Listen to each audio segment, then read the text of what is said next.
صل علی سیدنا و مولانا محمد معدن الجود والکرم وآلہ وصحبہ وبارک وسلم۔ سارے حضرات درود شریف پڑھیے۔ الصلاۃ والسلام علیک یا رسول اللہ وعلی آلک واصحابک یا حبیب اللہ۔ الصلاۃ والسلام علیک یا نبی اللہ وعلی آلک واصحابک یا حبیب۔ حمد و صلاۃ کے بعد میری آپ حضرات سے گزارش ہوگی کہ آپ سب تشریف رکھیں، فوراً بیٹھ جائیں، اللہ آپ کو جزا دے۔ یہ کیمروں والے بھی بیٹھ جائیں جی، آپ بھی تشریف رکھیں، سیکیورٹی کے دوست، اللہ آپ کو جزائے خیر دے۔ بھائی جان آپ بھی بیٹھ جائیں، اللہ آپ کو برکت دے، تشریف رکھیں۔ آپ سے عرض کیا تھا بیٹھنے کا، اور یہ موبائل بھی اگر آپ نیچے کر لیں گے تو جو آپ کے پیچھے بیٹھا ہے اسے تکلیف نہیں ہوگی، تھوڑا نیچے کر لیں صرف موبائل کو۔ درود شریف پڑھ لیں بلند آواز سے۔ الصلاۃ والسلام علیک یا رسول اللہ وعلی آلک واصحابک یا حبیب اللہ۔ حمد و صلاۃ کے بعد الحمدللہ آج اس خوبصورت محفل پاک میں ایک بڑی تعداد میں دیکھ رہا ہوں علماء بھی اور دیگر دینی اور روحانی شخصیات بھی جلوہ فراز ہیں۔ اللہ تعالی ہماری اس حاضری کو اپنی بارگاہ میں قبولیت کا شرف عطا فرمائے اور اس محفل پاک کو عقائد کی پختگی، اعمال کی درستگی اور ہمارے گناہوں کی معافی کا سبب بنائے۔ استقبال رمضان المبارک کے تعلق سے آج کی اس بزم نور کا انعقاد ہے۔ اللہ تعالیٰ نے قرآن مجید کے اندر ارشاد فرمایا کہ شہر رمضان الذی انزل فیہ القرآن، فرمایا رمضان کا وہ بابرکت مہینہ ہے جس میں ہم نے قرآن مجید نازل فرمایا ہے۔ میری بڑی آپ سے مؤدبانہ عرض ہے کہ ظاہر ہے مسجد کا بہت احترام ہے، یہ دوست جو ٹھیک کرا رہے ہیں نا سب کو یہ کبھی چھوڑ دینا سارا کام، اطمینان سے بیٹھیں جی، ماشاءاللہ اللہ کا گھر ہے، پیار سے بیٹھیں سارے،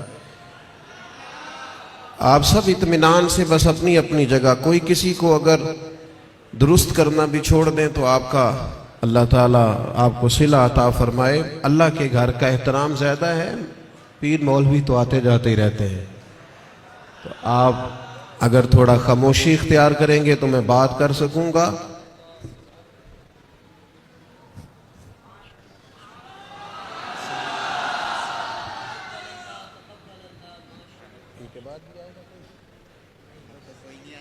اللہ جزاک بہت سی، اللہ آپ کو برکت عطا، بڑی نواز، بارک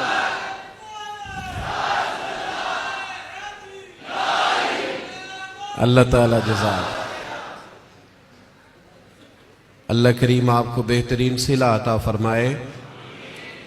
میرا خیال ہے اس ماحول کو دیکھ کر بہت سارے دوستوں کا یہ والا شکوہ تو مجھ سے اٹھ جانا چاہیے کہ میں بہت ساری جگہوں پہ کیوں حاضر نہیں ہو پاتا۔ اب دوستوں کو جب ہماری وجہ سے تکلیف ہوگی، جس طرح لوگ آزمائش میں بیٹھے ہیں، تو ظاہر ہے اس کا اثر ہوتا ہے طبیعت میں۔ ہم بڑے چھوٹے لوگ ہیں، اللہ تعالی ہماری خطاؤں سے درگزر فرمائے۔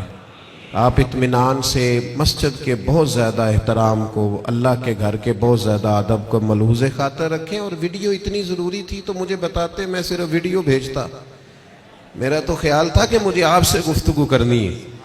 اللہ تعالیٰ آپ کو بہت سی بہترین برکتوں سے مالا مال فرمائے۔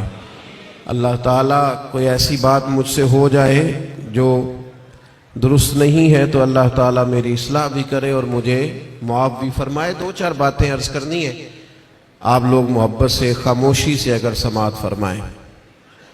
مجھے اندازہ ہے کہ لوگ زیادہ ہیں تو ان کو دقت ہو رہی ہے بیٹھنے میں اور آزمائش میں ہے، لیکن بہرحال آپ جب جتنی محبت سے بیٹھیں گے اس کا زیادہ اجر ملے گا آپ کو۔ تو رمضان شریف کے تعلق سے چند ایک گزارشات آپ کی خدمت میں عرض کرنی ہے۔ اللہ کریم نے ارشاد فرمایا کہ رمضان وہ بابرکت والا مہینہ ہے جس میں ہم نے قرآن مجید نازل فرمایا ہے۔ میں یہاں آیا تو یہاں میرے لیے خیر کے جملے کہے گئے، اچھے لفظوں سے میرا استقبال کیا گیا۔ تو ظاہر ہے جو یہاں دوست بات کر رہے تھے وہ معتبر آدمی تھے، اچھے آدمی ہوں گے، تو آپ یقیناً یہ کہتے ہوں گے کہ ہمارے مولانا نے جس کے لیے اعلان جمعے میں کیا ہے اور کتنے سارے لوگ جس کو سننے کے لیے آئے ہیں شاید بڑا آدمی ہو۔ کوئی کسی کے لیے جب استقبالیہ کہتا ہے، اچھے جملے کہتا ہے، تو اس بندے کا اپنا قد جتنا بڑا ہوتا ہے لوگ آنے والی شخصیت کو بھی اسی میں تولتے ہیں۔ اور جناب ہمارے استاد کہہ رہے تھے کہ فلاں آدمی کی بات سننی ہے، وہ ہمارے فلاں بزرگ نے فرمایا کہ فلاں کی بات سننی ہے، اس سے بہت اچھے، بہت گہرے، بہت مؤثر اثرات پیدا ہوتے ہیں۔ یعنی ایک نقیب محفل اٹھ کر اعلان کریں تو بھی بڑی بات ہے، لیکن اگر وہاں کوئی عالم بیٹھے ہوں وہ مائک لے لے کے میں دعوت دیتا ہوں فلاں آدمی کو، اس کا اور گہرا اور عمدہ اور زیادہ اثر ہوگا۔ مثال دی ہے، بات سمجھ میں آ جائے۔ رمضان شریف وہ برکت والا مہینہ ہے جس کے آنے سے قبل خود رسول کریم علیہ السلام نے خطبہ ارشاد فرمایا ہے۔ بخاری میں، مسلم میں، مشکات میں حضرت سلمان فارسی رضی اللہ تعالیٰ عنہ کی روایت موجود ہے۔ فرماتے ہیں نبی کریم علیہ السلام نے شعبان کے آخری دن اور رمضان سے ایک دن قبل ہمیں باقاعدہ خطبہ دیا، باقاعدہ۔ اور کریم محبوب علیہ السلام نے ہمیں رمضان المبارک کے فضائل سنائے۔ اگر ہم صرف اسی بات کو پیش نظر رکھیں نا کہ رمضان وہ مقدس مہینہ ہے جس کے آنے سے قبل محبوب خطبہ استقبالیہ ارشاد فرماتے ہیں، حضور فضائل بیان کرتے ہیں، ذہن سازی کرتے ہیں، لوگوں کو تیار کرتے ہیں کہ رمضان شریف آ رہا ہے۔ اور اللہ کے حبیب علیہ السلام نے اس خطبے میں ارشاد فرمایا، لوگوں تم پر ایک برکت والا مہینہ سایہ فگن ہونے والا ہے، اور وہ مہینہ ایسا سعادت والا ہے، ایسا برکت والا ہے کہ فرمایا اس میں تم اگر نفل پڑھو گے تو اللہ فرض کے برابر اجر عطا فرمائے گا، اور اگر تم اس کے اندر فرض ادا کرو گے تو اللہ 70 گنا تمہیں اجر عطا فرمائے گا۔ اب بات کو سمجھیں، رکھتے اتنی ہیں فرضوں کی، لیکن اس کا ثواب بڑھ گیا ہے۔ اوقات وہی ہیں نماز کے، لیکن ان کا ثواب بڑھ گیا ہے۔ اس کے لیے جو ضروریات ہیں، جو شرائط ہیں، جو فرائض ہیں، جو واجبات ہیں، جو سنن ہیں، وہ اتنی ہیں، لیکن اس کا اجر بڑھ گیا ہے۔ کیوں؟ اس لیے کہ رمضان المبارک میں اللہ تعالیٰ اپنے بندوں پر رحمت بہت فرماتا ہے، اللہ کی رضا ہے، اس کا فضل ہے۔ ذالک فضل اللہ یؤتیہ من یشاء، اور اللہ جسے چاہے اپنا فضل عطا کرے۔ محض اللہ کا فضل ہے کہ اس نے نوافل کا ثواب فرائض کے مطابق برابر کر دیا اور فرائض 70 گنا بڑھا دیے۔ اب سمجھنے کی بات ہے، سمجھنے کی، کہ کسی شخص کو کسی چیز پر زیادہ نفع مل رہا ہو تو وہ توجہ کرتا ہے، وہ پھر باقی کاموں پر وقت نہیں لگاتا۔ وہ کہتا ہے چونکہ مجھے اب اس کام میں زیادہ، آپ 3 4 5 بزنس کرتے ہو تو جو بزنس آپ کو زیادہ نفع دے رہا ہو، جو زیادہ منافع بخش ہو، آپ اس کو زیادہ وقت دیتے ہیں، اور جس میں ذرا کم آمدن ہو آپ کہتے ہیں یار یہ ثانوی حیثیت کا کام ہے۔ اس کو کیا کرتے ہیں لوگ دوسرے یا تیسرے درجے پہ رکھتے ہیں، نفع بخش کام نہیں چھوڑتے، خود جا کے اس کاروبار پہ بیٹھتے ہیں جس کا نفع زیادہ ہو۔ اللہ کے حبیب صلی اللہ تعالی علیہ وسلم نے اپنی زبانیں فیض ترجمان سے خود رمضان کے فضائل بیان کیے اور بتایا کہ یہ تمہارے لیے نفع بخش اور سعادت افروز لمحات ہیں، اور عبادت پر ثواب بڑھ رہا ہے۔ کرنا کیا ہے کہ باقی کاموں کو ثانوی حیثیت دینی ہے اور رمضان کی برکات کو ذرا پہلے درجے پہ رکھنا۔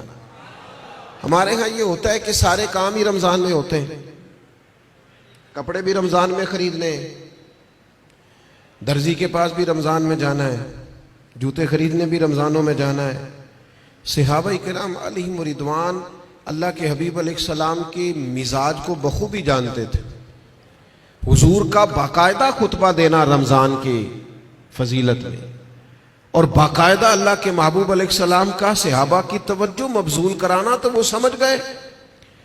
اب احوال میں لکھا ہے صحابہ کے کہ وہ کیا کرتے، اپنے سارے کام شعبان میں ختم کر لیتے، لین دین کا حساب بھی شعبان میں کر لیتے، اور جب رمضان آتا تو پھر وہ سارا وقت عبادت کو دیتے.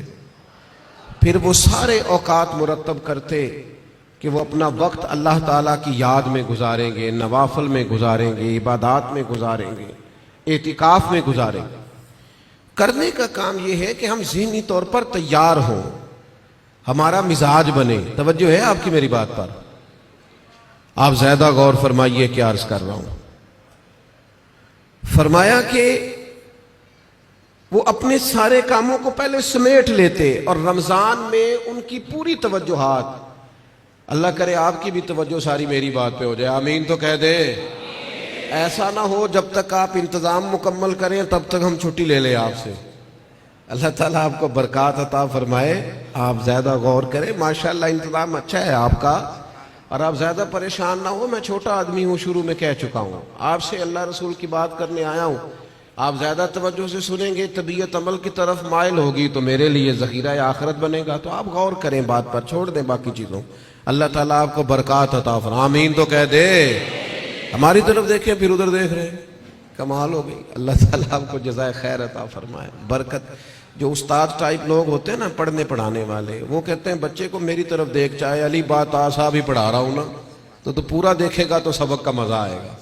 اللہ تعالیٰ آپ کو برکات عطا فرمائے، جزائے خیر. اور ویسے بھی ہماری محفل میں ایک آدھ آدمی ہوتا ہے جس نے مجمع میں بھی لازمی بیٹھنا ہوتا ہے اور سارے انتظام بھی کرنے ہوتے ہیں. بھئی آپ کو بندوبست کرنا ہے تو آپ ادھر تشریف لے جائیں جہاں بندوبست ہو رہا ہے. اب یہاں بھی تشریف فرمائیں، وہاں بھی تشریف فرمائیں، تو روحانیت سے ہی کام چلائیں، یہی زیادہ بہتر ہے. اللہ تعالیٰ آپ کو بہت سی برکتیں عطا کرے، سلامتی عطا فرمائے. اللہ تعالیٰ اس محفل کی سب برکات ہمیں نصیب کرے. تھوڑی تقریر کرنے والا آدمی ہوں تو چاہتا ہوں کہ سارا کام محفل کو درست کرنے میں ہی نہ لگ جائے، کچھ بات بھی ہو جائے. تو اگلی بات یہ ہے کہ رمضان میں کرنا کیا ہے، عبادات کون کون سی ہم نے زیادہ کرنی ہے. سب سے پہلے تو یہ سمجھ لیں کہ روزہ دار کا سارا وقت ہی عبادت میں ہے.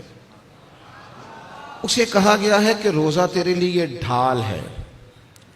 روزہ رکھنا بھی ہے، رکھنے کے بھی فضائل ہیں. محبوب فرماتے اللہ تعالیٰ اور اس کے فرشتے سحری کھانے والوں پر رحمتوں کا نزول فرماتے. نہیں آپ کھانا ہی کھا رہے ہیں لیکن کھانا کھاتے کھاتے آپ پر رحمت ہو رہی. اور حضور علیہ السلام نے فرمایا، اور ہمارا اور دیگر مذاہب والوں کا فرق یہ ہے کہ ہم سحری کھاتے ہیں اور وہ بغیر سحری کھائے روزہ رکھتے ہیں. یعنی سحری کھانا، اس کو اللہ کے محبوب علیہ السلام نے کتنا درجہ عطا فرمایا. اب آپ نے روزہ رکھ لیا، روزہ ڈھال ہے، اس کو رکھنا بھی ہے اور اس کی حفاظت بھی کرنی. تھوڑا سا اپنے آپ کو رمضان المبارک میں بدلنا ہے، روٹین کا کام نہیں کرنا. آپ نے روزہ رکھا ہے، اب آپ کو اس روزے کا محافظ بننا ہے. اس کے لیے کیا کریں گے؟ اپنے آپ پر ذرا پابندی لگائیں گے.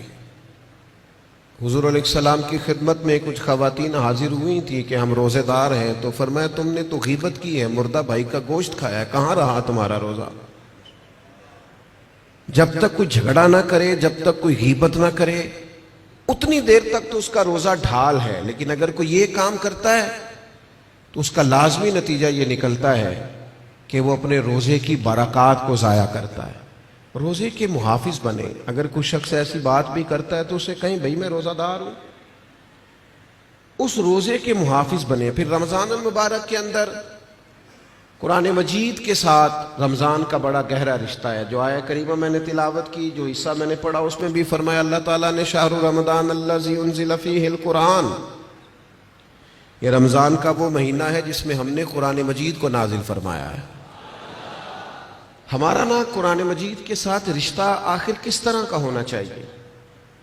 اللہ کا فضل ہے، رمضان کے اندر آپ کو بہت حفاظ ملیں گے. اب ایسا نہیں ہے کسی جگہ کہ کوئی شخص یہ کہے کہ ہمیں قرآن مجید سننا تھا تراویح میں لیکن ہمیں حافظ نہیں ملا. یہ ہو سکتا ہے کسی حافظ کو مسجد نہ ملے، یہ ممکن ہے سنانے کا موقع نہ ملے، لیکن اللہ کا یہ احسان ہے کہ ایسا کوئی شخص نہیں. حفاظ بڑے ہیں، قراء بڑے بڑے اعلیٰ ہیں، قرآن مجید کے عالم، ترجمہ کرنے والے، تفسیر بیان کرنے والے، سمجھانے والے بڑی تعداد رکھتے ہیں.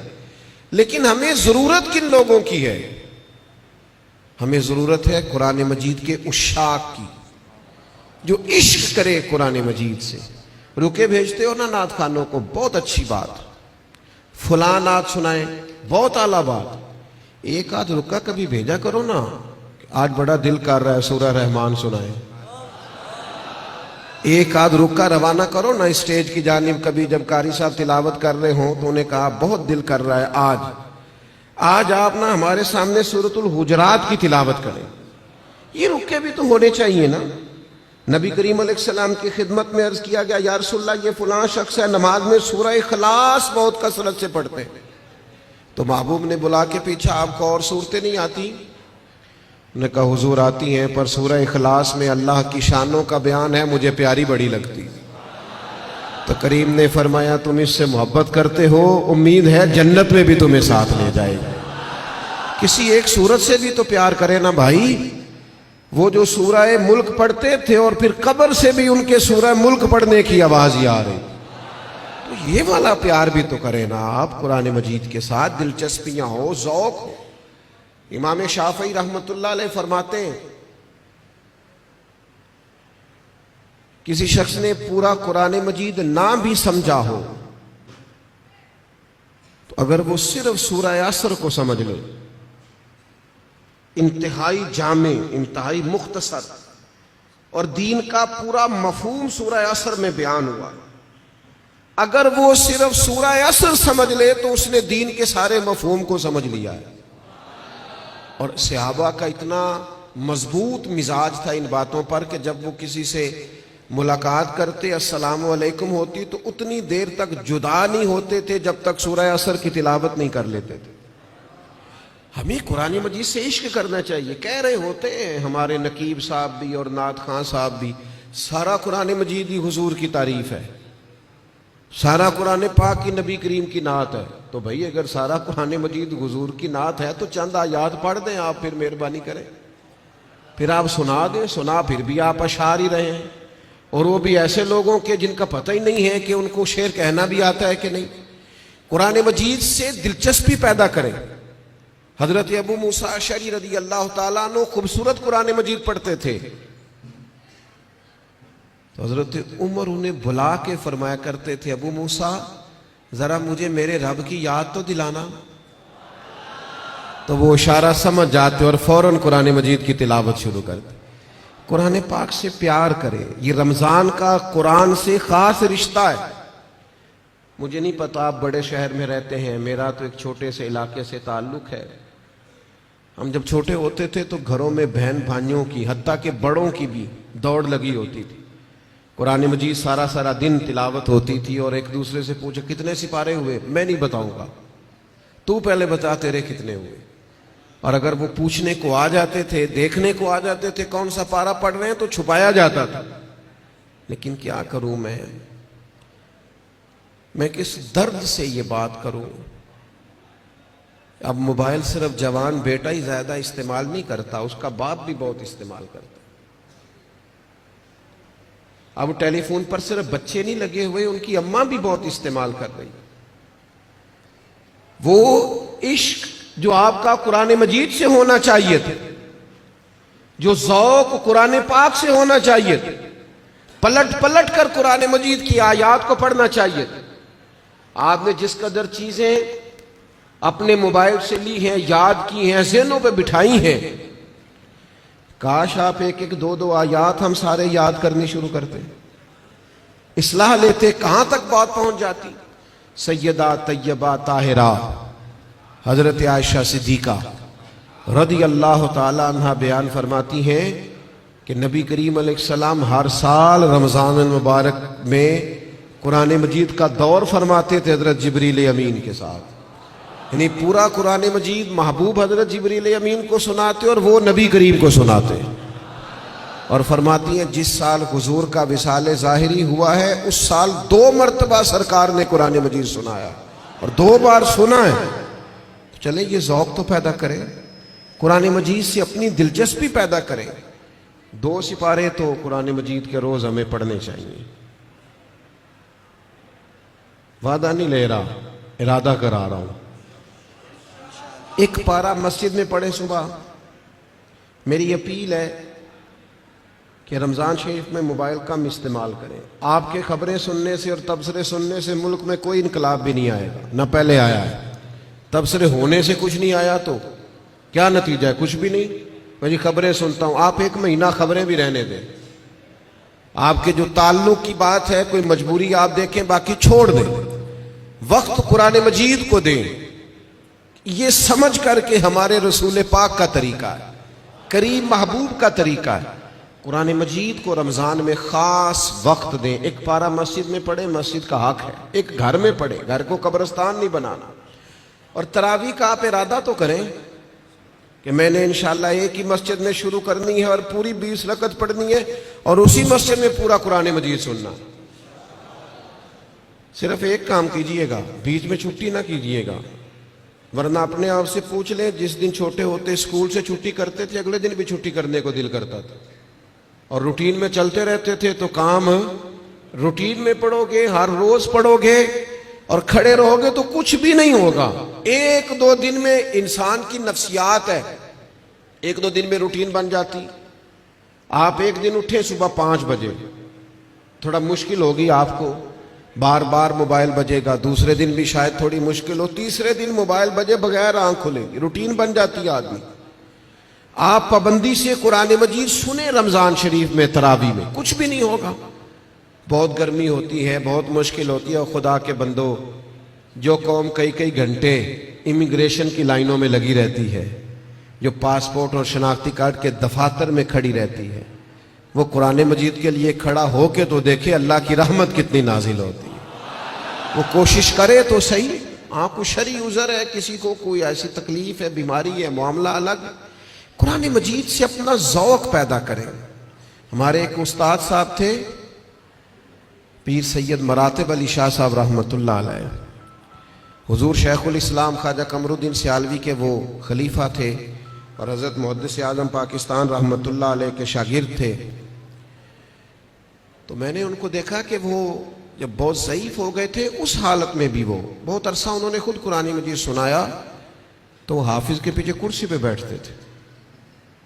بہت بڑھاپا تھا، ظاہری طور پر کمزوری تھی، پر جو قرآن مجید سے ان کا پیار تھا وہ بڑا انوکھا تھا۔ قرآن مجید سے محبت پیدا کریں، ذوق پیدا کریں۔ اور میں آپ سے عرض کروں، آپ کا جو بچہ بڑا چھوٹا ہے نا، 2-2.5 سال کا ہے، بچی بڑی چھوٹی ہے، آپ قرآن مجید لے کے گھر میں بیٹھ جائیں، انشاءاللہ وہ بھی پارہ لے کے آپ کے قریب آ کے بیٹھ جائیں گے۔ آپ یہ کریں، آپ دیکھیں انقلاب آتا ہے۔ تیسرا کام جو ہم نے رمضان شریف میں کرنا ہے، وہ ہے ایک دوسرے کا خیال رکھنے کا کام۔ رمضان غمخواری کا مہینہ ہے، اپنے اخراجات کم کریں، اپنے ارد گرد خیال کریں۔ حضرت عبداللہ ابن عمر رضی اللہ تعالیٰ عنہ فرماتے ہیں کہ حضور تو ہمیشہ ہی بانٹا کرتے تھے، پر رمضان میں جو نبی پاک کی سخاوت ہوتی تھی، حضور اس طرح بانٹتے کہ دونوں ہاتھوں سے تقسیم فرماتے۔ رمضان المبارک میں سخاوت کا مزاج بدلیں۔ ہمارے ہاں بھی سخاوت ہوتی ہے، آپ کا نہیں مجھے پتا، ویسے ہمارے ہاں آئمہ مساجد کو جو جوڑا دیا جاتا ہے نا سوٹ سینے کے لیے، وہ 27ویں رمضان کو باز لو۔ آپ کے ہاں کب دیتے ہیں؟ وہ 27ویں کو اس لیے دیتے ہیں کہ درزی کوئی پکڑتا نہیں نا، پھر سی کے نہیں دے گا، بغیر سلا دیتے ہیں 27 کو، تاکہ کہیں امام سلوا نہ لے اور پہن ہی نہ لے۔ اب کون درزی پکڑے گا؟ آپ نے کہیں راشن دینا ہے یا کسی کو تحفہ دینا ہے تو وہ آپ رمضان سے پہلے دیں، اور علماء سے تصدیق کرا لینا، رمضان کی نیت کر کے رمضان سے پہلے بھی دے دو گے تو رمضان جتنا ہی اللہ اجر عطا فرمائے گا۔ اللہ کے بندے قبل از وقت کسی کو دے اور مہربانی کریں۔ لوگوں کو لائنوں میں لگانے کا شوق نکال دیں طبیعت سے. جب رب نے ہمیں دیا تھا تو لائنوں میں کھڑا کر کے نہیں دیا تھا. یہ کیوں شوق پیدا ہو گیا؟ پتہ ہے مومن کی عزت کتنی ہے؟ اللہ کے حبیب علیہ السلام نے فرمایا مومن کی عزت اللہ کی بارگاہ میں بیت اللہ سے بھی زیادہ ہے. ترمذی میں حدیث. شوق آ گیا لوگوں کو لائنوں میں کھڑا کر کے دیتے ہیں. آپ کو پتہ ہے، اور جس طرح الیکشن کے دنوں میں لسٹیں بنتی ہیں نا کس کا ووٹ کہاں ہے، اس طرح غریبوں کی لسٹیں بھی پہلے سے بنائی جا سکتی ہیں کہ کون ضرورت مند ہے، اور ایک جگہ پہ بیٹھ کر ہی بن جاتی ہیں. سب ہو جاتا ہے اگر کرنا ہو. میرے عزیز، لوگوں کو دیا جائے. اور دیکھنا، یاد رکھنا، اگر رمضان میں بھی کوئی کریانے والے کے پاس کھڑا ہو کے کہہ رہا ہونا کہ یار بس 2 دن اور نکالو میں تمہارا قرض چکاتا ہوں، تو پھر میرا خیال ہے کہ ہمیں اپنی افطاریاں اور سیاسی افطاریاں تھوڑی بند کر لینی چاہیے. پھر ہمیں غور کر لینا چاہیے کہ رمضان شریف میں بھی لوگ گزارشات پیش کر رہے ہیں.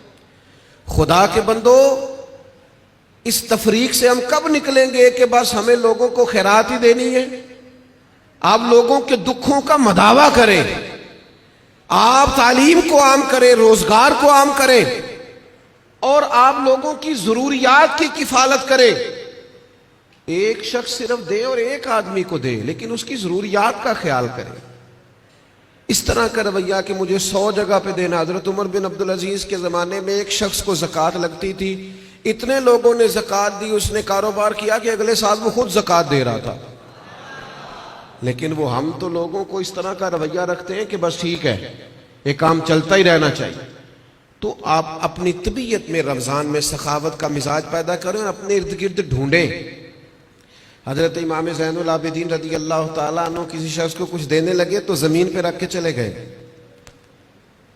اور پھر آواز دی وہ میں نے کچھ آپ کے لیے تحفہ رکھا ہے فلان جگہ اٹھا لیجئے گا. تو کسی نے کہا حضور آپ نے نیچے رکھا ہے، دے دیتے.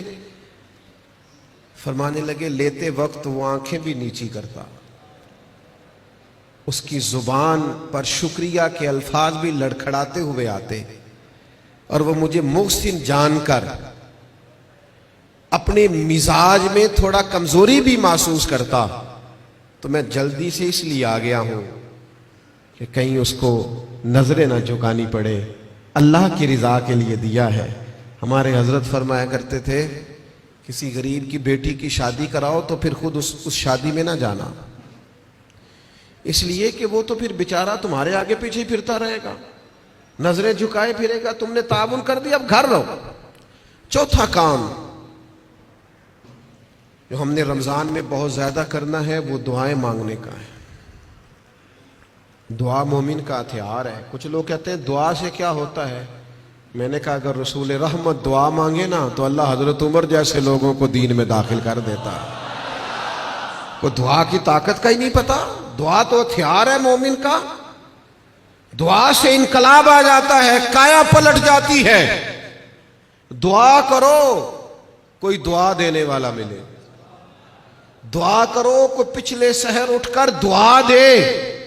کوئی بیٹھا ہوا مجھے دور دعا دیتا ہے، میں ڈوبتا ہوں پر سمندر اچھال دیتا ہے. اللہ کرے کوئی دعاؤں میں یاد رکھے. دعائیں مانگیں اور دوسروں کے لیے زیادہ مانگیں. آپ نے زیادہ غور کیا ہے، میں سمجھ گیا ہوں کہ دوسروں کے لیے ہی مانگیں. یہ بڑا مشکل کام ہوتا ہے، لیکن آپ دوسروں کے لیے مانگیں. حدیث میں فرمایا جو دعا تم کسی کے لیے مانگتے ہو اللہ پہلے تمہیں عطا فرماتا ہے. آپ مانگیں گے تو وہ تو کرم ہوگا. اپنے لیے بھی مانگیں پر دوسروں کے لیے بھی مانگیں.